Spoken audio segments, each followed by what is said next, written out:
Assalamualaikum. Kami dari kelompok 3, mata kuliah strategi belajar pembelajaran dengan dosen pengampu Ibu Ani Interdiana Candasari, MPD. Perkenalkan, nama saya Nazwa Nurhaliza dengan NPM 202314500942, dan di sini juga saya tidak sendiri, saya bersama teman saya yaitu Saya Friani Manalu, NPM 202314500895. Nama saya Prastia Saputri dengan NPM 2023 14500995. Pada di kesempatan hari ini, kami dari kelompok 3 akan membahas tentang definisi, peran, jenis-jenis, faktor, teori, strategi, fakta yang dapat meningkatkan motivasi belajar, serta peran orang tua dan guru dalam menghadapi motivasi belajar.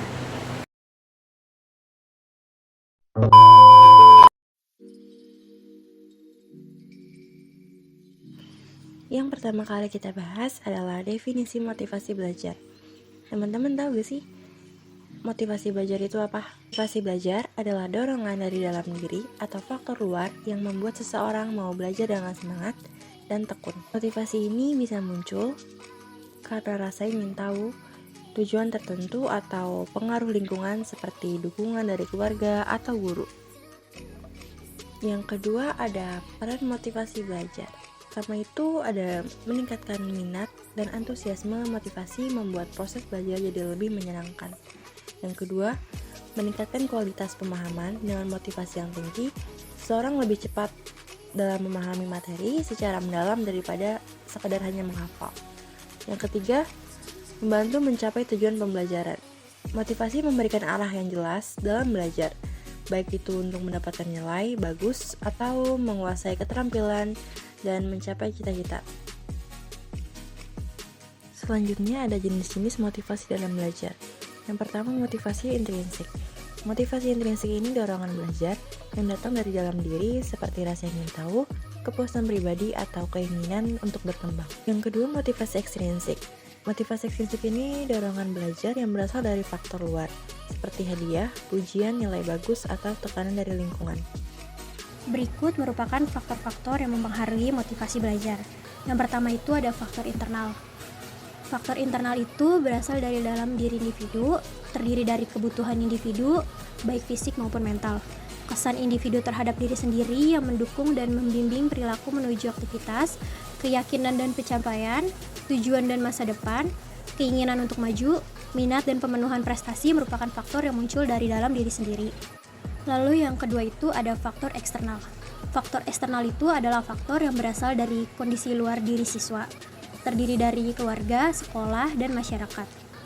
Yang pertama itu ada faktor keluarga. Faktor keluarga itu dapat mempengaruhi proses belajar siswa, antara lain pola asuh orang tua, cara orang tua mendidik, misalnya seperti tidak akrab, saling tidak peduli, saling bercekcok, atau bertengkar dalam rumah tuh selalu ada keributan. Lalu yang kedua itu ada faktor dari lingkungan sekolah.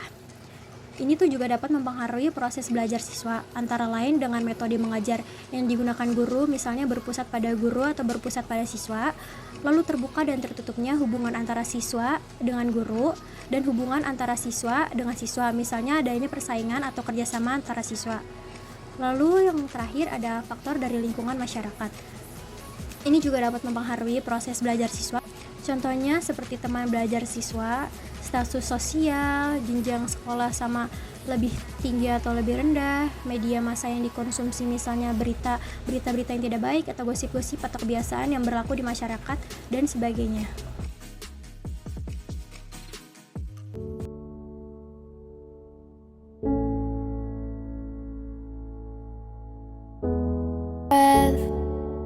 Hush my head, count my steps, I need this more than ever. Might feel strange, but I'm not afraid. Every day I try but can't forget it. Hey, I need a new way, that's just a give and take. Make mistakes, keep on hoping, hoping for the day I'll fly high. As long as my heart is open, I know I can keep on going, keep on going, keep on going.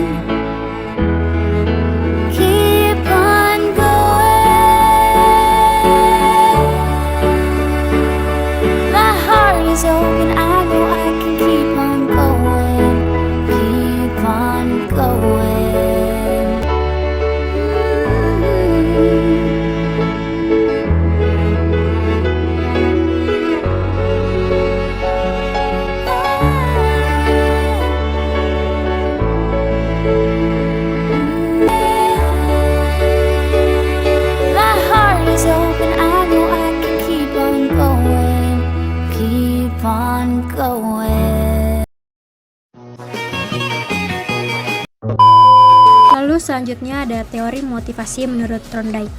Teori motivasi belajar menurut Thorndike dalam Suciati dan Prasetya Irwan 2005, Soe Kamto dan Winata Putra 1994, belajar adalah proses interaksi antara stimulus dan respon. Stimulus adalah apa yang merangsang terjadinya kegiatan belajar seperti pikiran, perasaan, atau hal-hal lain yang dapat ditangkap melalui alat indera. Sedangkan respon adalah reaksi yang dimunculkan peserta didik ketika belajar yang dapat pula berupa pikiran, perasaan, gerakan, atau tindakan. Berikut merupakan faktor yang dapat meningkatkan motivasi belajar. Yang pertama pastinya perlu niat dan tujuan, lalu yang kedua mempunyai rencana masa depan, yang ketiga merencanakan kegiatan belajar sebaik-baik mungkin, lalu yang keempat berdoa untuk keberhasilan, dan yang terakhir mau menerima kritik dan saran dari orang lain. Strategi meningkatkan motivasi belajar. Yang A ada strategi untuk meningkatkan motivasi intrinsik. Yang pertama tuh ada memberikan tantangan yang sesuai dengan kemampuan siswa. Jadi di mana tantangan yang terlalu mudah akan membosankan, sementara yang terlalu sulit membuat frustasi. Jadi di mana guru harus mampu menyesuaikan tingkat kesulitan agar siswa merasa tertantang dan termotivasi untuk mencobanya. Yang kedua juga ada menyediakan kesempatan eksplorasi dan proyek mandiri. Jadi siswa diberi kebebasan untuk melalui tugas-tugas kreatif dan proyek yang mereka pilih sendiri. Ini dapat membangun rasa ingin tahu dan rasa kepemilikan terhadap pembelajarannya. Yang ketiga, mengaitkan materi dengan kehidupan sehari-harinya. Jadi ada materi yang relevan yang bisa diterapkan dalam kehidupan nyata agar terasa lebih bermakna dan memotivasikan siswa untuk mempelajarinya lebih dalam. Selanjutnya juga ada strategi untuk meningkatkan motivasi ekstrinsik. Yang pertama, memberikan penghargaan atas usaha dan pencapaian siswa. Penghargaan tidak hanya berupa nilai, tetapi juga bisa berupa pujian, sertifikat, atau pengakuan di depan kelas. Itu membuat siswa merasa usahanya dihargai. Yang kedua, menggunakan gamifikasi dalam pembelajaran. Pembelajaran yang dikemas dalam bentuk permainan, kompetensi, atau tantangan akan membuat proses belajar lebih menyenangkan dan menarik bagi siswa. Yang ketiga, memberi umpan balik yang membangun dan positif. Siswa perlu mengetahui kekuatan dan kekurangan mereka. Umpan balik yang positif dan membangun akan membuat siswa termotivasi untuk terus memperbaiki diri. Berikut ada peran guru dan lingkungan dalam motivasi belajar. Peran guru dalam motivasi belajar yang pertama, bertindak sebagai fasilitator dan motivator dalam proses belajar. Yang kedua, menyesuaikan metode pengajaran dengan kebutuhan dan gaya belajar siswa. Yang ketiga, menciptakan lingkungan kelas yang mendukung dan menyenangkan. Selanjutnya ada peran lingkungan.